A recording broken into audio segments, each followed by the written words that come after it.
Good afternoon, everybody. Afternoon. Welcome to the last Teachers Retirement System Board meeting for 2018, December 20th, 2018 to be precise. Patricia, would you please call the roll? John Adler. I'm here. Thomas Brown. Here. David Kazansky. Present. Lindsay Oakes. Deborah Penny. Here. John Dorset. It's not John Dorset. I know I look like this. Oh, and I just read. Susanna Vickers. Here. Okay. All right. All right. We have a quorum. Thank you.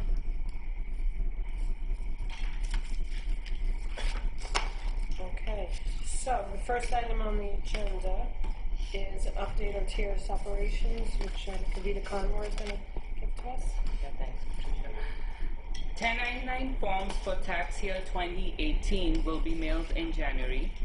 TRS has been working with FISA to complete the generation of the 1099 forms for non-periodic distributions such as withdrawals and refunds. FISA will also generate 1099s on behalf of TRS for approximately 91,900 retirees and continuing beneficiaries who receive monthly payments. As part of this effort, TRS will also send an informational brochure to just about 3,580 new retirees who are receiving a 1099 form for the first time. TRS is completing the processing of required minimum distributions, or RMDs, for tax year 2018. RMDs are paid to certain retirees who are maintaining their TDA accounts but have reached age 70 and a half. About 15,700 retirees will receive their distribution in December of this year. About 2/3 of these are members who did not make a specific choice about how to receive the distribution, but are required to receive a payment by year end. About 460 beneficiaries who participate in our TDAB program will also receive RMDs this month. On January 1st, 2019, a new plan year goes into effect for Tier 6 members, which means their pension contribution rate may change. Based on the rules governing Tier 6, TRS has reviewed and updated salary and wage information for all Tier 6 members, and approximately 15,300 members will have a new rate starting in January. Earlier in December, TRS conducted an email campaign to members about our TDA program. 120,000 members received messages encouraging participation and mentioning the new contribution limit for 2019. Over 3,000 of those contacted have enrolled or elected a new contribution rate after receiving our emails. That means the total number of members contributing to TDA as of January will be nearly 91,000, which we believe to be all-time high. Thanks, Kavita. We have that electronically now. Thank you. Next on the agenda is the Executive Director's Report. And the first item on that report is a matter of the next meeting. And it has been suggested that the next regular meeting of the Teachers Retirement Board be held on the fourth Thursday of the month, January 24th, 2019. Okay. And the second item on the Executive Director's Report is the authorization to the Controller of the City of New York to invest certain QPP funds. Please waive the reading. Okay. Okay, so we have the authorization, every 3-month authorization to the controller of the city to invest certain QPP funds. Is there a motion to adopt this resolution? So moved. Thank you, Ms. Brown. Is there a second? Second. Thank you, Ms. Penny. Any discussion? All in favor of the motion to authorize the controller to invest certain QPP funds, please say aye. Aye. I believe it's unanimous. Motion carries. Okay. Next is the authorization to the Controller of the City of New York to invest certain tax-deferred annuity funds. Again, please waive the reading.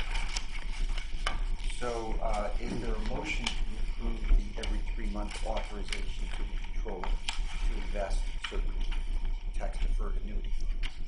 So moved. Thank you, Ms. Penny. Is there a second? Second. Thank you, Mr. Brown. Any discussion? All in favor of the motion to authorize the controller to invest certain tax-deferred annuity funds, please say aye. Aye. All opposed, please say nay. Any abstentions? This one is also unanimous. Next is the ratification. It's for the resolution adopted by voice vote for managerial increases and District Council 37 union increases for TRS employees. Please skip to the resolve. Resolved that the trustees of the Teachers Retirement Board hereby approve a modification of the fiscal year 2019 budget by increasing such budget in the amount of $1,950,000 to provide for pay increases for all eligible staffs, including the agency head, in accordance with the Mayor's Personal Orders 2018/2 and 2018/3, as well as all eligible staff under the DC 37 collective bargaining agreement. Great. Is there a motion to approve this budget modification to provide for pay increases? So moved. Thank you, Ms. Vickers. Is there a second? Second. Thank you, Mr. Kazansky. Any discussion? Let me just note that budget approvals and budget modifications require the approval of the controller or the mayor. So with the controller making a motion, that condition has been satisfied. Therefore, all in favor of the motion, please say aye. Aye. All opposed? Any abstentions? Motion carries unanimously. We're on a roll. Okay. Next is ratification. The resolution adopted by Finance Committee, extension of participation in the Common Investment Meeting. Please skip to the resolves. Resolved, the Teachers Retirement Board extends for a one-year period its participation in the Common Investment Meeting as described and subject to the conditions of the Board's 2015 and 2016 SIM resolutions. And be it further resolved, nothing in this resolution shall abrogate any rights or waive any responsibility reserved to the Board of Trustees under applicable law. So is there a motion to approve the resolution extending TRS's participation in the SIM? So moved. Thank you, Mr. Brown. Is there a second? Second. Thank you, Ms. Penny. Any discussion? All in favor of the resolution extending our participation in the SIM, please say aye. Aye. All opposed, please say nay. Any abstentions? Motion carries unanimous. Okay, next is the calendar, and you all should have received the calendar. And Go ahead. the first item on the calendar is the matter of the approval of all minutes for the month of November 1st, investment meeting, November 15th, 2018 board meeting, and the November 19th SIM meeting minutes. Thank you. Is there a motion to approve the minutes for these three TRS meetings in the month of November? So moved. Thank you, Mr. Kazansky. Is there a second? Second. Thank you, Mr. Brown. Any discussion? Very well. All in favor of the motion to approve the November meeting minutes, please say aye. Aye. All opposed, please say nay. Any abstentions? Motion carries. Okay, so, Calendar. the Now we have calendar. the, Now I have the items on the calendar. right. Please wait the reading of the calendar. Thank you. So is there a motion to adopt the calendar items for December 20th, 2018? So moved. Thank you, Ms. Vickers. Is there a second? Second. Thank you, Ms. Penny. Any discussion of the calendars? All in favor of approving the calendar for December 20th, 2018, please say aye. Aye. That's unanimous. The motion carries. Okay, next is other business. And we have a presentation by Marks Pennant. I believe Hope Goldstein is going to be giving us the presentation. I think you can come, is there a seat at the end of the table there? Or a seat at the end of that table? Oh yeah, why don't you sit here? You can sit right here at the table next to Ms. Chan and Ms. Vickers. The seat on. You can take mine, whatever. Thank you. Good afternoon, everyone. Hello. Good afternoon.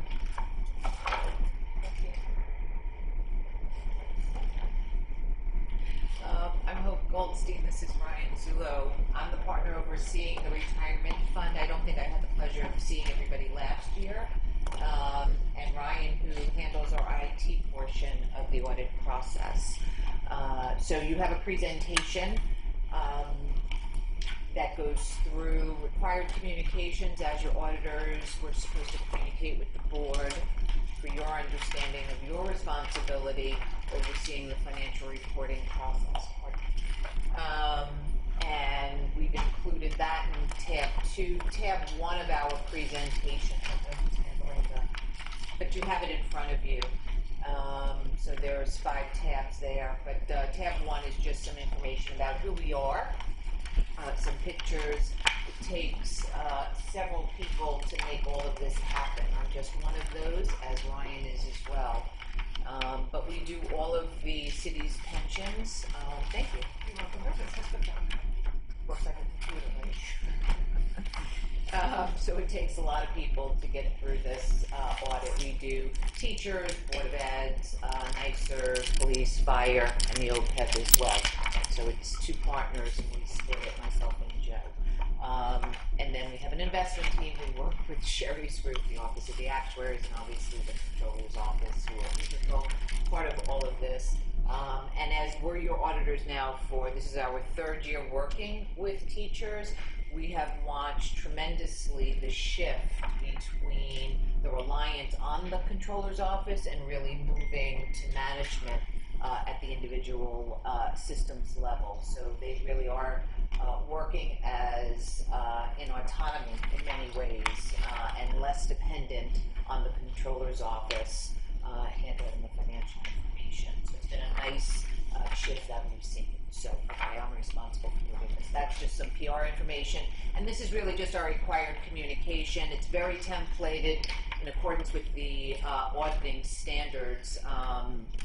Really those General Accounting Office, GAGAS, but generally accepted government auditing standards, and that's what we abide by in order to do our audit of the systems and teachers' retirement system. So as your auditors, we're required to issue an opinion on the financial statements. You should understand that those are combining financial statements that includes the QPP and the TDA, which is the deferred annuity plan. And we are, this is just a timeline. We get in front of the city's audit committee early on. We're actually presenting to them in March about our plans. We send out our communications to the management of the retirement system on the scope of the work that we'll be doing. And the majority of our work happens between the May through July time, when everybody would like to be off taking vacation, right? The auditors are there doing the work, but you should know we're meeting on a weekly basis with the Controller's Office, going through any open, but receiving full cooperation. You should have some sense of quote unquote the heavy lifting. I mean, the information comes from BAM, the Bureau of Asset Management, Sherry's office that she oversees. There's so much that goes on, plus what goes on at the Controller's Office, and of course what Mitch and his team does to get us all the work.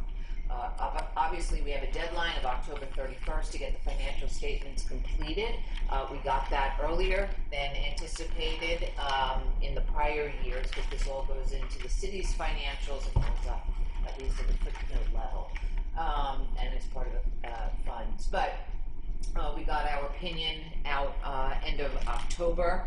October 26th is when we actually issued the opinion and met with the city, the audit committee of the city, just a few days before that. You should know we're sitting in front of the city's audit committee in January this year. That has moved from April, when we have typically gone in front of them on the final financials, and they've moved that a couple months.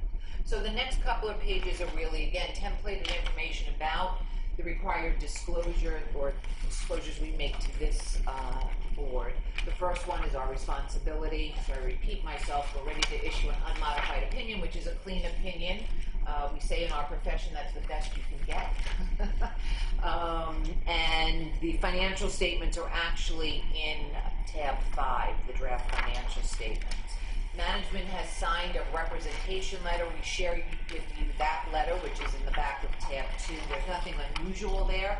You should also know we do an agreed upon procedures on the securities vault, as well as GASB 67 and 68, because your plan is part of the multi-employer plan. required of us as well. Management's responsibility is here outlined for you. They have met their responsibility, establishing and maintaining controls, not only around the financial information, but also for the design and implementation of programs and controls to both prevent and detect fraud. Our responsibility as your auditors is to detect fraud, and we do design certain tests like that.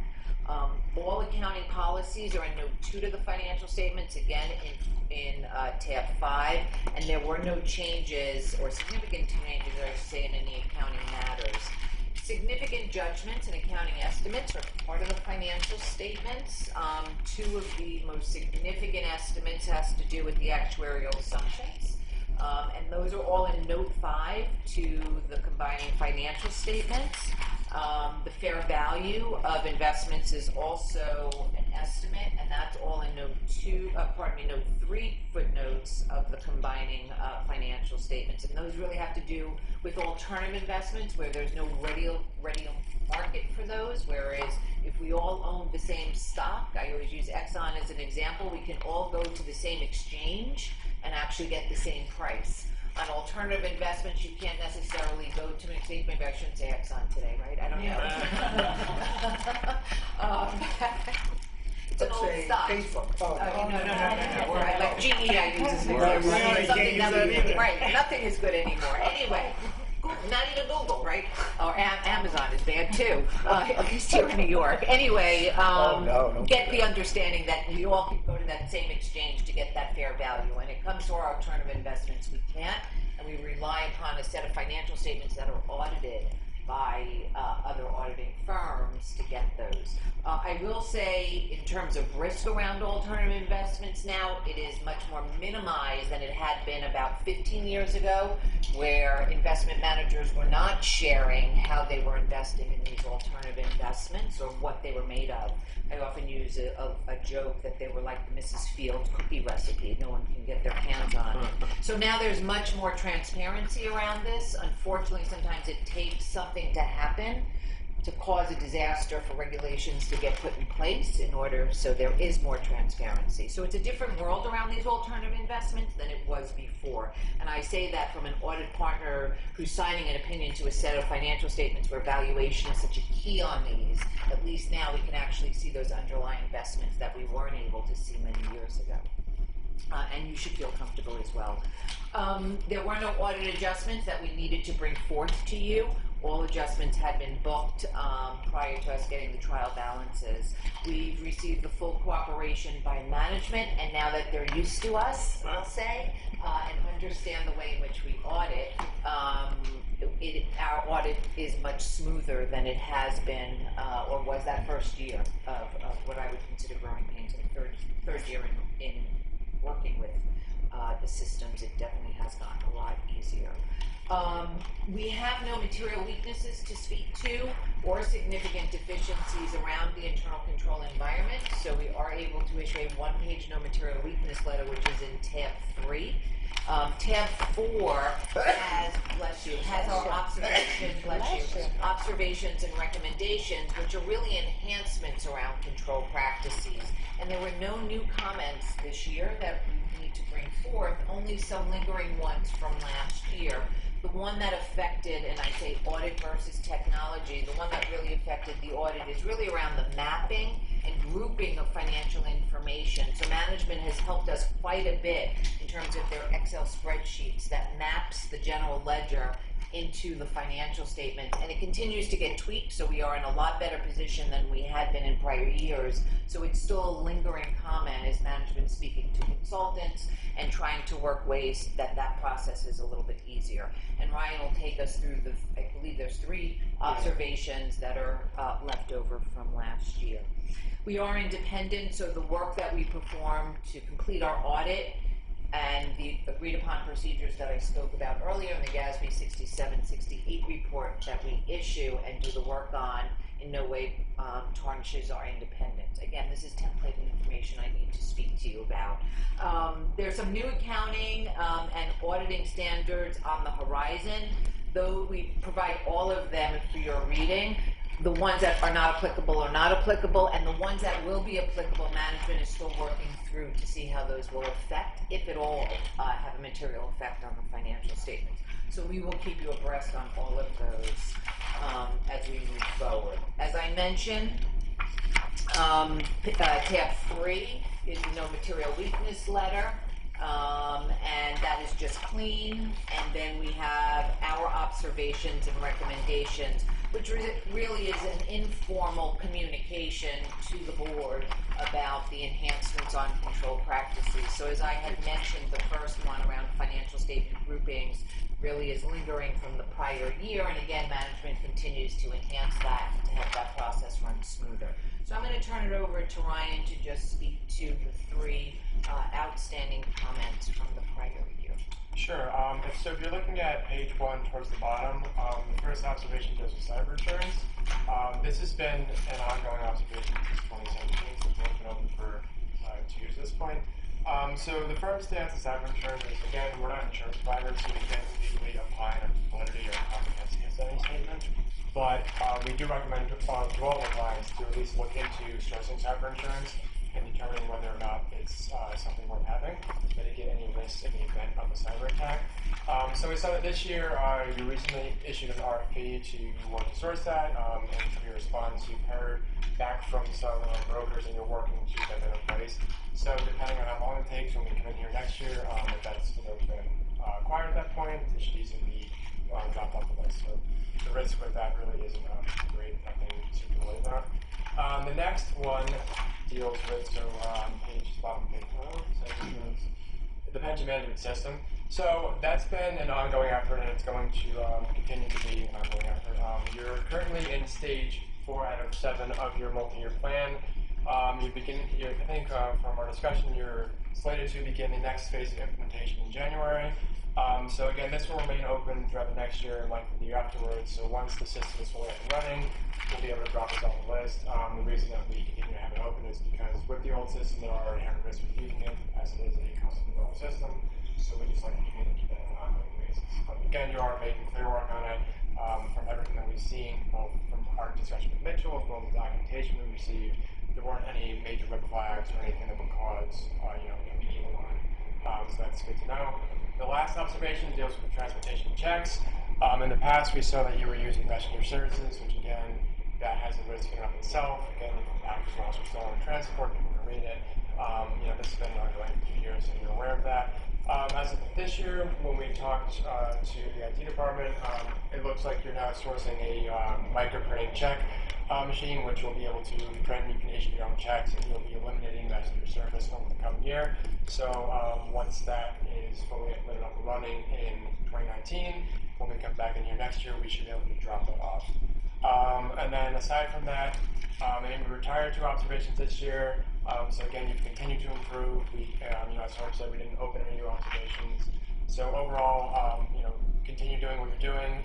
Standing with the other pension systems that you looked at in terms of IT, you guys are ahead of the curve in that, which is something to be proud of. So outside of that, is there any specific questions or concerns with the observations in and of themselves? I can draw 2 more.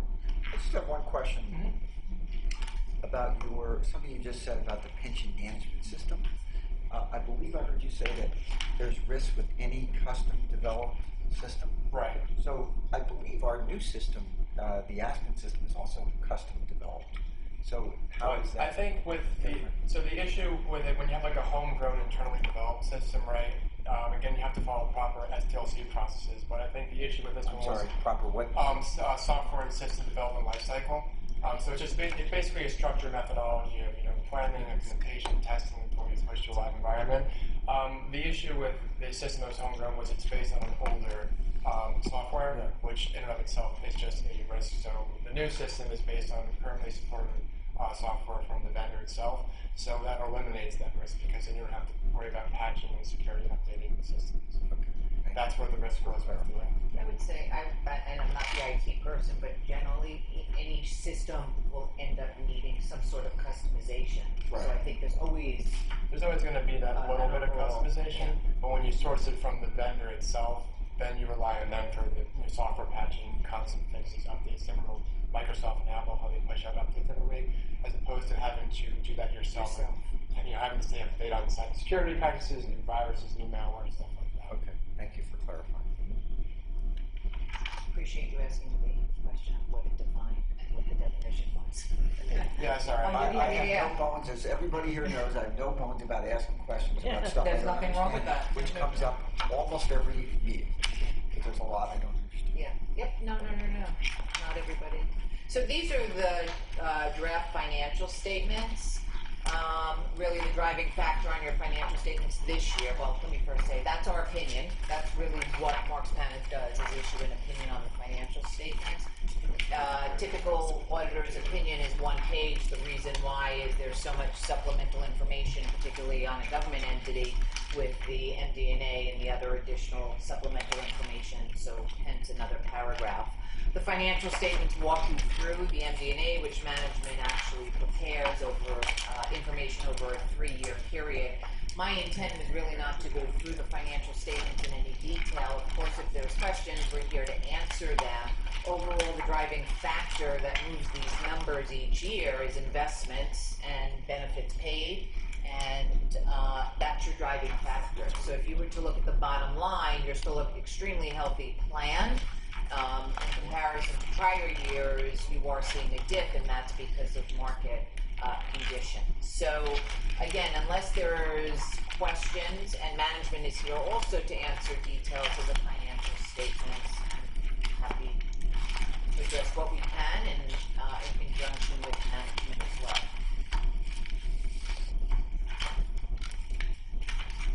Questions for Marks Paneth or for TRS management about the audit report? I did have a question. Actually, I think I'm going to address it to you and to Ms. Tia. So on page 48, where it says the QPP net pension liability, so the fiduciary net position as a percentage of the total pension liability improved from 68.3% to 74.5%. That's under number 5 at the top of page 48. That is not our funding. That's not the same as our actuarial funding ratio, or is it? It's not the same as the actuarial funded ratio in the sense that this is market value of assets. So Market value. basically, this Actuarial percentage is basically assets over liability. The assets that we're using here are market value of assets. For value. the Actuarial value. actual value would be actual value of assets. So that's the smooth Right. value. Okay.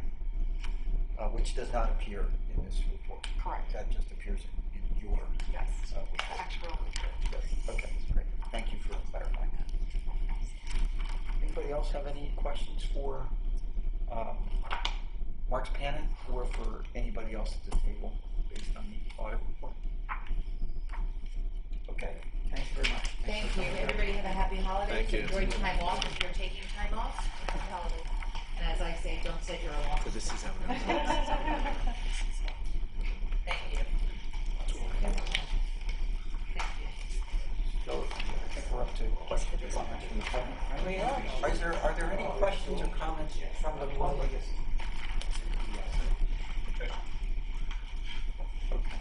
Yeah.